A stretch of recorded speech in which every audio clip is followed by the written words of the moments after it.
जोहोलाव बालिराम बर' बिथाङा जोंनि बर' माहारिनि सासे गोख्रों मावथिमोन आरो बिथाङा अबथिरा मुंख्लं जानांदों।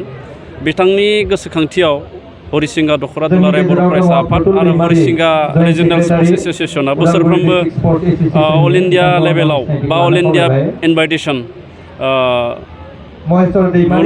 जोलुर बादायलायनायखौ खुङो। देग्लाय 23 बोसोर जाबाय आरो दिनै जोबथा बादायलायनाय। दा बेयाव बाहागो लाफैनो आङो जोबोद गोजोननाय मोन्दों। मुंख्लं न'खरनि फोलेरनि सोद्रोमा बिथांमोनखौबो आङो लोगो मोन्दों। लोगोसे बे ओनसोलनि गोबां दैदेनगिरि मावथि बिथांमोनखौ जोङो लोगो मोन्दों। दुलाराय बर' फरायसा आफादनि खामानि मावनाया बाख्नायथावना। मानो होनना बुङोब्ला बिथांमोना जोंनि बिर जोहोलाव बिथां मुंख्लंफोरखौ गोसोखांनो थाखाय अरायसम सिबिनो थाखाय माखासे हाबाफारि लायो आरो बेनि गेजेराव स्पर्ट्सनि माखासे इभेन्टफोरखौ लानाया जोङो सरकारनिफ्राय स्पर्ट्स डिपार्टमेन्टनिफ्राय आं साबायखर जासिगोन। जोलुर बादायलायनायखौ जोंनि बड'लेण्ड ओनसोलाव बे मार्टियार्स ट्रफि एबा मुंख्लं ट्रफिफोरखौ खुंनायनि थाखायनो बांसिन मुंदांखा जादों आरो रायजो राजाफ्राबो मोन्थिदों। आं बेनि थाखाय एबसुनि मावथि बिथांमोनखौ आं साबायखर जासिहरो। आच्चा, जों नैबे समाव खोनादों सन्तोष ट्रफि, जिहेतु बे बिटिसिआव खुंजानो थांगासिनो दं, बे बड'लेण्ड एफसिआ बाहागो लानो खाबु मोननाय। सन्तोष ट्रफिया थांनाय बारावबो ग्रुपनि मोनसे मेट्चआ जादोंमोन आरो देग्लायबो ग्रुप मोनसे मेट्च जागोन। बड'लेण्ड एफसि हिसाबै नङा, आसाम टीम हिसाबै सन्तोष ट्रफियाव बाहागो लानो मोनगोन आरो आं मिजिं दङ। जिहेतु जोङो सन्तोष ट्रफिनि थाखाय आसाम टीमखौ क'क्राझारावनो जोङो फाथिना दोनदों। केम्प सोलिगासिनो दङ, प्लेयार सेलेक्सन प्रेक्टिस। बे हिसाबै जोंनि बड'लेण्ड ओनसोलनि गोबां बर' सेंग्राफ्रा बे सन्तोष ट्रफिनि आसाम टीमाव बाहागो लानो बांसिनैनो मोनगोन होननानै आङो फोथायनाय दङ। उदालगुरियाव बे स्पर्ट्सनि थाखाय गोबां गथ'फोरनो आलायफुबाय दङ। दा बेखौ थाबैनो इनभल्भ खालामनो सार मा सिन्था खालामदों? जायफोरा गेलेबाय थादों बेखौ एस'सियेसनफोरा दैदेनगासिनो दङ आरो माखासे जोङो स्कप आरो पटेनसियेलि दङब्लाबो खाबु दङब्लाबो बिथांमोनखौ जोङो जोंनि आवथायाव जोङो लाबोजोबनो हायाखै। बेनि थाखायनो जोङो स्पर्ट्स डेभेलपमेन्ट बर्ड दानाय जाहैबाय बड'लेण्डनि स्पर्ट्स डिपार्टमेन्टनिफ्राय।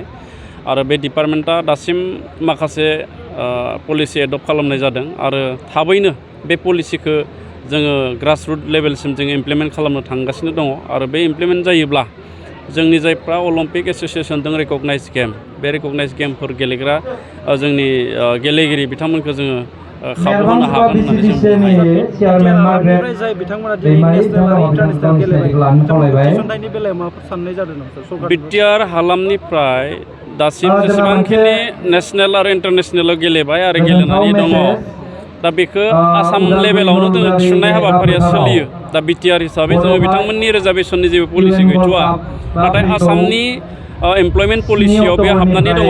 आसाम सरकारा जिहेतु नेसनेल आरो इन्टारनेसनेल लेभेलाव एचिभमेन्ट मोनोब्ला बेखौ थोंजों रिक्रुटमेन्ट होयो आरो जोंनि बिटिआर सरकारनिफ्राय जायफ्रा नेसनेल आरो इन्टारनेसनेल लेभेलाव एचिभमेन्ट मोनदों बिथांमोननो फाइनान्सियेल एसिस्टेन्स जों बोसोरै होयो। देग्लायबो जोङो सार्कुलेसन मोनसे होबाय, जायफ्रा नेसनेल आरो इन्टारनेसनेल लेभेलाव बान्था मोनदों बिथांमोना जोंनि डिएसअआव थांनानै बे फाइनान्सियेल एसिस्टेन्टनि थाखाय बिथांमोना एप्लाइ खालामनो हायो। साबायखर बावहरनाय थाग्रोदो। गिबियावनो रायजो राजाफ्रा जोंखौ जथेस्थ' हेफाजाब होदों।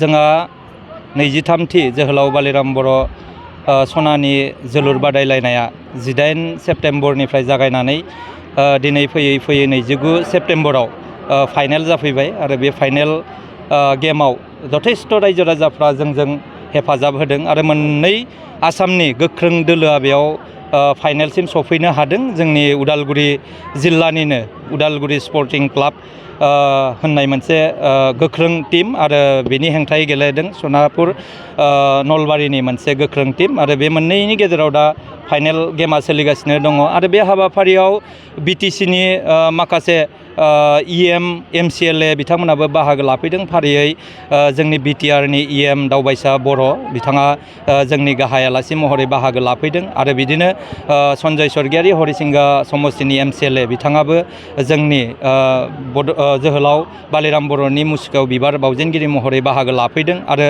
बे हाबाफारियावनो दिलीप बर' MCLA खालिंदुवार समस्तिनि बिथाङाबो गोजोननि थाखाय बेलुन बिरहोनाय हाबाफारियाव बाहागो लादों। बिनि अनगायैबो जोंनि बे हाबाफारियाव उदालगुरि जिल्ला दुलाराय बर' फरायसा आफादनिफ्राय आफादगिरि गाहाय नेहाथारिजों लोगोसे बिबानगिरिफ्रा बाहागो लाफैदों आरो मिरु दुलाराय बर' फरायसा आफादनिफ्रायबो जोंहा सासे सुबुं फोनांजाब नेहाथारि बेयाव जोंजों बाहागो लाफैदों।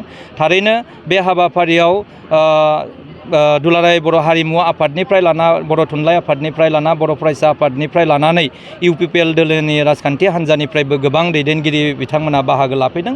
दा दिनै जोङो बेखौनो बुंनांगोन जे जोहोलाव बालिराम बर'आ सासे नेसनेल लिडारमोन बर'नि आरो बिथाङा बर' हारिखौ गेरेमसा माहारि दानो थाखाय जोंनि गेजेरनिफ्राय जानगारलांबाय एबा बिथाङा मुंख्लं जालांबाय जोंनि थाखायनो। दा बेनिखायनो बिथांनि मुंखौ जों अराय सम लाखिनो थाखाय बिथांनि मुंखौ जों गोजोर लाखिनो थाखायनो बे गेलेनाय हाबाफारिखौ जों होदों आरो ओनसोलनि जोंनि बर' लाइमोनफोरा जाहाथे मोजां रोखोमै गेलेनायाव जौगालांनो हायो बे माखासे थांखिखौ लानानैनो जोङो दिनै बे खेलाखौ होनाय जादों आरो दिनै फैयै फैयै मोजाङैनो फाइनेलसिम सफैनो हाबाय। आरो जों नैबे समाव खोनानो मोनदों जिहेतु नोंथांमोना फैगोन बोसोराव सिलभार जुबलि बा रुफाथि मेथाइ खुंनायनि मोनसे खौराङा बे समाव गोसारबाय थादों। बे बिथिङाव मा बुंगोन? औ थारैनो जोंहा फैगोन बोसोराव जोङो सिलभार जुबलि जोहोलाव बालिराम बर'नि गल्ड काप बियो सिलभार जुबलि जागोन। जोंहा ओरैनोथ' खेलाया 23 जाबाय एबार बोसोर हिसाबै जोंहा देग्लाय 24 फैगोन बोसोराव 25 जागोन खिन्थु खेला हिसाबै जोंहा 23 मानो होनोबा कर'नानि थाखाय जोङो बोसोरसे खेला होनो हायासै। दा जोङो खेलजों नङा बिनि बोसोर हिसाबै जोङो फैगोन बोसोराव जिहेतु 25 बोसोर 25 बोसोर जागोन 25 बोसोराव जोङो बिनिखायनो सिलभार जुबलि खुंगोन होननानै जोङो थाग थियारि जादों आरो बिनि थाखाय जोङो 2 दाननि उनावनो जोङो RC एबा बानजाय आफादखौ जों दाफुंगोन आरो फैगोन बोसोरनि थाखाय जोङो भारत नाङै गोबां मोजां टिमफोरखौ जोङो बेयाव लाबोगोन। वेस्ट बेंगलनिफ्राय जोङो साननानै दङ, पान्जाबनिफ्राय दङ आरो दिल्ली सेल्लीनिफ्रायबो जोङो आसा खालामनानै दङ बेबायदि।